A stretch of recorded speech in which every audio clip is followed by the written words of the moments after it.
बोलिए जगदिया जोता वाली माता तेरी सदा की जय। या देवी सर्वभूतेषु महागौरी रूपेण संस्थिता नमस्तस्ते नमस्तस्ते नमस्तस्ते नमो नमः। आप सभी को नवरात्रि के 8वें दिवस की हार्दिक शुभकामनाएं। नवरात्रों में तथा 9 दुर्गाओं में 8वें स्थान पर मां महागौरी का नाम आता है। इसलिए नवरात्रों के 8वें दिवस में मां महागौरी की पूजा की जाती है। महा प्लस गौरी, महा का शब्द का अर्थ है अत्यंत तथा गौरी का अर्थ है सफेद वर्ण, अर्थात कि माँ का यह वर्ण, माँ का यह रूप, इनका रंग बड़ा ही गौर है तथा ये बड़ा चमकीला है। ये शंख चक्र तथा कुंद के फूल की तरह है, एकदम सफेद है। माँ ने सफेद रंग के आभूषण तथा वस्त्रों को धारण किया हुआ है। माँ का वाहन वृषभ है तथा इससे माँ वृषभ रूढ़ा भी कहलाती है।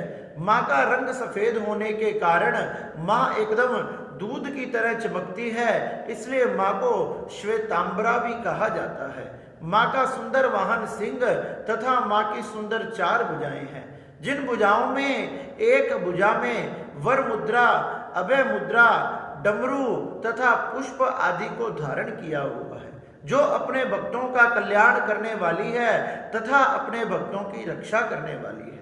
एक समय जब भगवान शंकर तथा सती का विवाह हुआ तथा सती ने अपने पिता के यज्ञ में अपने आप को विध्वंस कर दिया। जब सती ने अपने शरीर को त्याग दिया, दूसरे जन्म में मां सती दक्ष राजकन्या के यहाँ जो पहले पूर्व जन्म में पैदा हुई थी, प्रकट हुई थी, अब वही सती हिमालय तथा मैना के यहाँ पार्वती तथा उमा नाम से प्रकट हुई। माँ पार्वती तथा उमा नाम से प्रकट होने के बाद श्री नारद जी के उपदेशा अनुसार शिव तथा भगवान शंकर की तपस्या करो, भक्ति करो, उसी से भगवान शंकर आपको पति रूप में प्राप्त होंगे। ये सब वचन सुनकर माँ उमा तथा माँ पार्वती ने हजारों सालों तक वन में जाकर कठोर तपस्या की।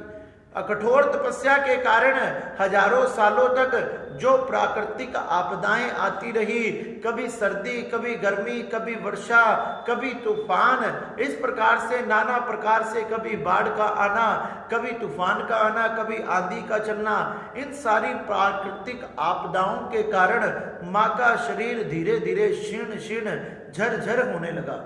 माँ का रंग धीरे धीरे काला पड़ गया, काला गहरा रंग माँ की तपस्या के कारण हो गया। इसलिए माँ का वर्ण जो गोर था अब काला चमकने लगा। माँ को जब तपस्या करते हुए हजारों वर्ष व्यतीत हो गए तो एक दिन भगवान शिव शंकर उनकी तपस्या से प्रसन्न हो गए। जब भगवान शिव शंकर उनकी तपस्या से प्रसन्न हुए और भगवान शिव शंकर उनके सामने प्रकट हुए तो भगवान श्री भोलेनाथ ने देखा कि ये देखो, इसने मेरी कितनी कठोर तपस्या की कि अब तो इसके वर्ण का रंग भी बदल गया, इसका शरीर सारा क्षीण क्षीण हो गया, सारा जर्जर हो गया, अब इसके शरीर में मात्र हड्डियों के क्या रह गया। जब भगवान शिव शंकर ने माँ उमा पर, पार्वती पर कृपा कर कर उनको गंगा जल से स्नान करवाया और जैसे ही गंगा जल से माँ को स्नान करवाया, माँ का शरीर तो स्वस्थ हो ही गया, साथ के साथ जो माँ का रंग गहरा काला पड़ गया था वो गोर चमकने लगा।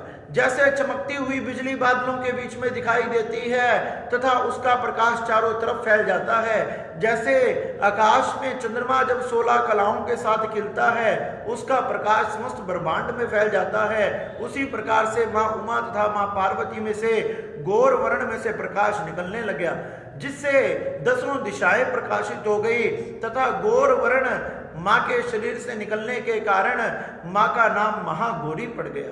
तथा उसी समय सभी देवी देवताओं ने माँ की महागौरी नाम से पूजा की। इसलिए नवरात्रों के 8वें दिवस में माँ महागौरी की पूजा की जाती है।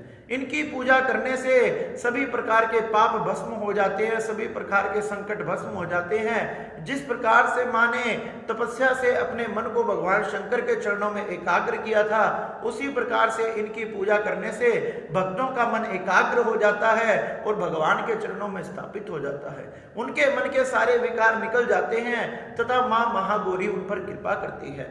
इस प्रकार से दूसरी कथा के अनुसार जब माँ ने कालिका रूप धारण किया तो माँ ने मन में विचार आया कि भगवान शंकर जब मुझे इस काली रूप में देखेंगे तो पता नहीं मेरे बारे में क्या सोचेंगे।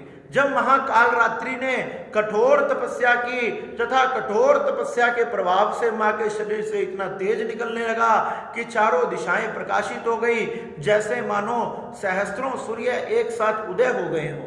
सहस्त्रों सूर्य एक साथ उदय हो गए हों।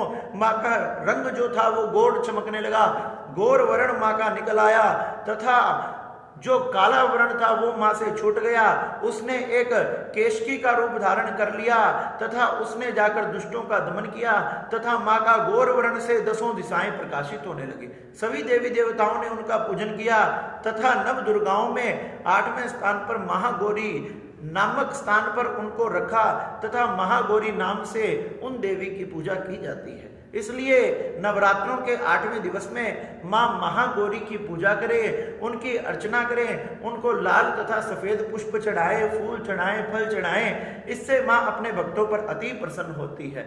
इससे माँ उनके मन के मैल को निकाल देती है, उनके शत्रुओं का नाश करती है तथा उनकी सभी प्रकार की मनोकामनाओं को पूर्ण करती है। इस प्रकार से धूमधाम से आनंद से हमने नवरात्रे के 8वें दिवस में दुर्गा माँ की महागौरी नाम से पूजा करनी चाहिए, उनके मंत्रों का उच्चारण करना चाहिए। ओम नमो दिव्य महागौरी नमः, ओम नमो दिव्य महागौरी नमः। इस प्रकार से महागौरी की पूजा करें, उनके चरणों में अर्चन करें, पाठ पूजा करें, भजन आदि से गुणगान करें तथा माँ का सुंदर जागरण करें। इससे माँ प्रसन्न होकर अपने भक्तों की सभी मनोकामनाएं पूर्ण करती है, उनके भंडार भर देती है। इस प्रकार से महागौरी की पूजा करनी चाहिए।